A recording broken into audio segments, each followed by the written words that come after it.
Hey guys, thanks so much for joining me. We're just gonna wait a couple more seconds just before we start the live Q&A. Did get some awesome questions from some of the Instagram followers, so I'll go over those in about a minute. So thanks a lot. We'll just chill out here. Just a little longer, just in the jam space, the jam room. And of course, it's very messy as usual. So that's lots going on with the music pedal board, stenography machine.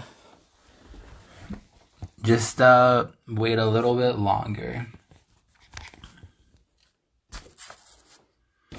So we're almost the weekend. Hope everybody had a good week. I know I'm definitely looking forward to the weekend and having some time to relax and chill out. So I'm gonna start some of the questions that I got, and as people join in, I'll just deal with it, or I'll welcome them to the live stream. So the first question we got was, how long have we been together, and have we always been 3 members? So Keylation actually started in 2013. We had pretty humble beginnings. It was 3 members right from the beginning, and it started out being just like jamming in someone's front living room, and just me and a bass player, and then we slowly added another member, continuing to jam in somebody's front living room, and then from there we just worked on writing, played some Chili Pepper covers. The Chili Peppers, Red Hot Chili Peppers, are a big influence for me and for the members of the band way back in 2013. So we started doing that. And then we got into doing band battles, coffee shops, and open mics. And my intention with starting the band was like playing shows and recording, and I thought it would be super easy to make that happen. But it took a long time until we were able to actually record and to do that. So from 2013 until now, we did get a chance to record 2 EPs that we are super proud of. First one was in 2016, and that was our Sidestepping EP, just 4 songs. I recorded that in Edmonton at one of our friends' houses, a basement jams, doing that. Second one was 2018, I believe, and that was Transparent Dreams. And the second EP was recorded with our now drummer, with Jeff. Jeff was in the band then, and it was just me and him when we did that one. We rented a jam room actually at Black Box Studios in Edmonton, Alberta, Canada, and that was really cool to do, and to get that whole experience, meeting more people and just asking a ton of questions. And so with those 2 EPs, we got our hands dirty and we figured out how we wanted to write, and figured out what really influenced us and what we really loved about writing music. So from there, I'm going to talk about the next question was, how do we write? Do we use theory? Is it just emotion based? And the answer to that is yes, 100%. Well, 85% emotion based. I grew up playing guitar and loving like Blink-182, loving Billy Talent, Deftones, still huge influence. Billy Talent, still huge influence. And they're always like very cool, very unique guitar style, like really catchy, like riff oriented, really awesome riff oriented songs. And so from there, I knew that with writing, I wanted to try to use all the strings and really progress in my writing with doing chords while trying to maintain some heaviness and catchiness. Like Deftones does a really good job of like using their like 8 strings, 9 string guitars. So they'll do some like chunkiness, and then they'll do chords, and they really take listeners kind of on a journey. And I love that actually about Deftones, love that about Billy Talent.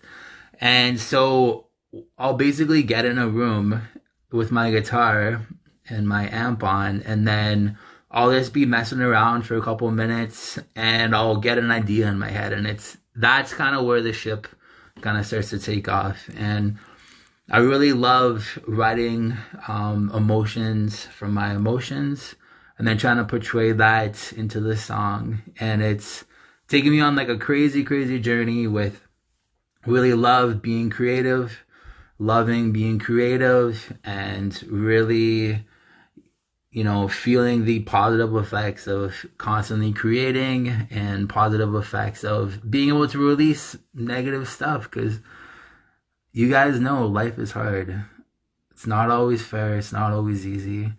And so 90% of the time it'll be me on guitar coming up with the idea, the song structure, and then I'll bring it out to the other members. So Jeff on the drums and Kevin on the bass. And then once we get kind of the meat and potatoes down, then the theory starts to come out, and it starts to be about, you know, how can we make this sound musically, really good musically? How can we make all the parts fit together with the rhythms and being in the same key?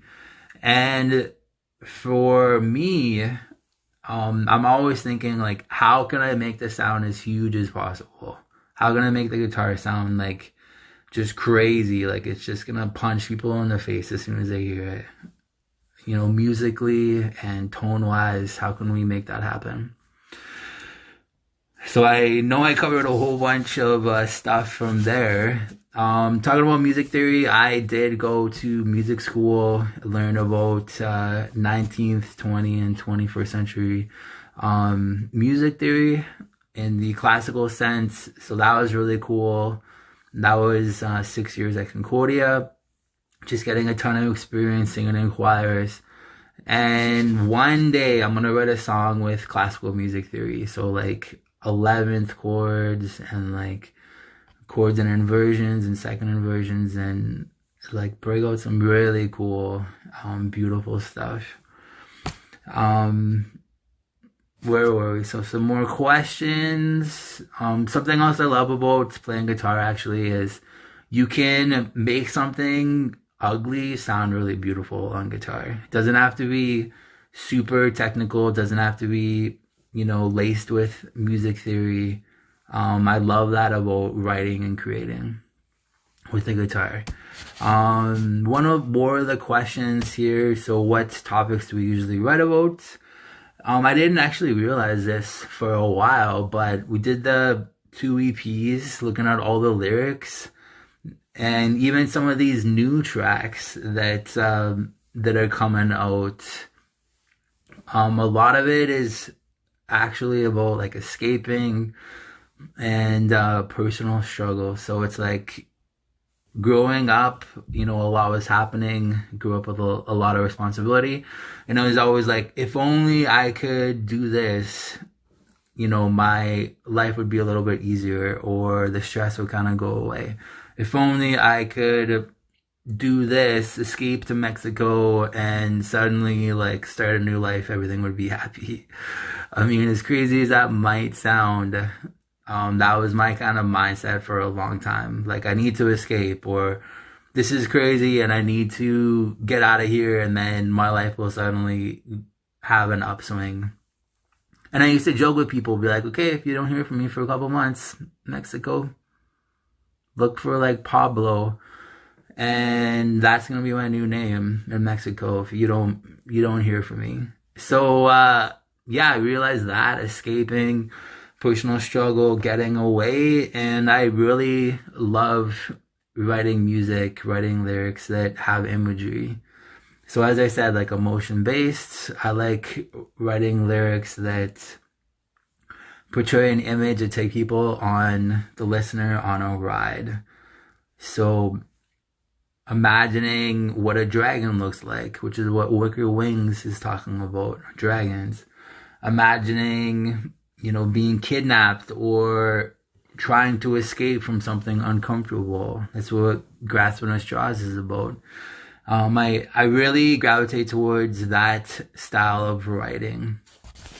Telling a story instead of being like, poor me, love and life is hard. I find that I just run out of topics to say, things to write about like really quickly. Or I feel like every song is exactly the same because it's just like, oh, I'm feeling the exact same thing again. That's just my own personal writing, my thoughts and beliefs. I like to be more creative by telling a story with imagery, but that's just me. I'm just saying. I know that evolving in the writing styles in my own writing style, and as we all continue to create, that you learn new ways to say things, and so I'm working on that as well for myself. So those are all the questions that I got for tonight's Q&A. If you have any questions or anything new that you're dying to talk to us about, my name's Matt. I'd love to do another one of these, just give some more insight to people, and love to meet all of you wonderful people. So thanks for tuning in. I will catch you guys later. Bye.